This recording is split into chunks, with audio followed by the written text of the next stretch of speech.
امریکہ Pakistani missiles کو اپنے لیے خطرہ سمجھتا ہے۔ اسے یہ اندیشہ ہے کہ پاکستانی میزائل امریکہ تک پہنچ کر اسے نشانہ بنا سکتے ہیں۔ اسی وجہ سے امریکہ پاکستان کے میزائل پروگرام کو عقابی نظروں سے دیکھتا ہے۔ پاکستانی میزائل پروگرام میں مدد کا الزام لگا کر کتنے ہی اداروں پر پابندیاں لگا چکا، بار بار اپنے خدشات اور تحفظات کا اظہار کرتا ہے۔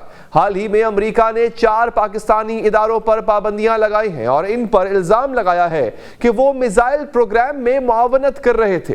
جن اداروں پر پابندی لگائی گئی ہے ان میں ایک اسلام آباد کا قومی ترقیاتی کمپلیکس یعنی NDC ہے اور باقی 3 کراچی کے نجی کاروباری ادارے ہیں۔ ان کے نام ہیں Akhtar and sons private limited, affiliates international اور راک سائڈ انٹرپرائز۔ جب کسی ادارے پر امریکہ پابندیاں لگاتا ہے تو اس ادارے کے امریکہ میں موجود تمام اثاثے بھی منجمد کر دیے جاتے ہیں اور امریکیوں کو ان اداروں کے ساتھ لین دین اور کاروبار کی اجازت نہیں ہوتی۔ پاکستان کے پاس جو میزائل سب سے زیادہ دور تک ہدف کو نشانہ بنا سکتا ہے وہ ہے شاہین 3۔ شاہین 3 2750 کلومیٹر دور موجود ہدف کو بھی تباہ کر سکتا ہے۔ اس کے علاوہ شاہین سیریز کا ہی ایک میزائل 750 کلومیٹر اور شاہین 2 ہدف 6 2000 کلومیٹر تک مار کر سکتا ہے۔ ابابیل میزائل کی مار 2200 کلومیٹر تک ہے۔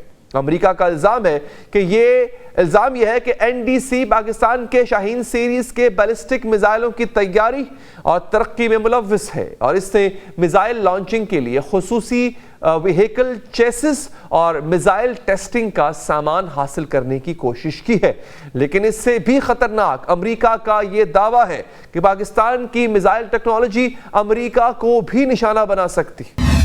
پاکستان نے امریکی پابندیوں کو متسابانہ قرار دیا ہے اور کہا ہے کہ اس سے فوجی عدم توازن میں اضافہ ہوگا اور علاقائی استحکام کو نقصان پہنچے گا۔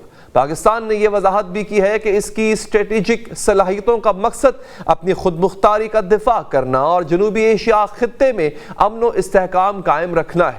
یہ کوئی پہلی بار نہیں کہ امریکہ نے میزائلوں کی تیاری پر پابندیاں لگائی ہوں۔ اس سال ستمبر میں ایک چینی ریسرچ انسٹیٹیوٹ سمیت کئی کمپنیوں پر پابندیاں لگائی گئی تھی اور کہا گیا کہ وہ کمپنیاں پاکستان کے بیلسٹک پروگرام کے لیے آلات اور ٹیکنالوجی فراہم کر رہی ہیں۔ امریکی الزام کے مطابق یہ کمپنیاں پاکستانی میزائل شاہین 3 اور ابابیل کے لیے راکٹ موٹرز اور دیگر سامان فراہم کر رہی تھی۔ اسی سال اپریل میں بھی امریکہ نے 4 کمپنیوں پر پابندی لگائی تھی۔ ان میں سے 3 کمپنیوں کا تعلق چین سے تھا اور ایک بیلاروس کی کمپنی تھی۔ پابندیوں کے بعد ان کمپنیز کے امریکہ میں اثاثے منجمد کر دیے گئے۔ گزشتہ سال اکتوبر میں بھی چین کی 3 کمپنیوں پر پابندیاں عائد کی گئی تھیں۔ تب بھی یہی الزام لگایا گیا تھا کہ یہ کمپنیاں پاکستان کو بیلسٹک پروگرام کے پرزاجات اور سامان فراہم کر رہی ہیں۔ دسمبر 2021 میں بھی امریکی انتظامیہ نے پاکستان کے جوہری اور میزائل پروگرام میں مبینہ طور پر مدد فراہم کے الزام میں 13 پاکستانی کمپنیوں پر پابندی عائد کی تھی۔ یہ کمپنیاں تجارت، انجینئرنگ اور درآمدات کے کاروبار سے وابستہ تھیں اور یہ بات تو تاریخ کا حصہ ہے کہ جب وزیر اعظم ذوالفقار علی بھٹو نے ایٹمی پروگرام سے پیچھے ہٹنے سے انکار کیا تھا تو ہنری کسنجر نے انہیں دھمکی دی تھی کہ ہم آپ کو ایک خوفناک مثال بنا دیں گے، اور پھر ہوا بھی یہی تھا۔ ذوالفقار علی بھٹو کی حکومت ختم کی گئی تھی اور انہیں پھانسی پر لٹکا دیا گیا تھا۔ ابھی امریکہ کو تو یہ خدشہ ہے کہ پاکستانی میزائل اسے بھی نشانہ بنا سکتے ہیں۔ یہ خدشہ درست ہے یا بے بنیاد، پاکستان میں اس پر تو کبھی بات ہی نہیں ہوئی۔ البتہ یہ بات ضرور ہو چکی ہے کہ پاکستانی میزائلز اسرائیل کا نہ ضرور بنا سکتے۔ معاشی اور سیاسی نقطہ نظر سے دیکھا جائے تو ممکن ہی نہیں کہ پاکستان امریکہ کو نشانہ بنانے کا سوچے۔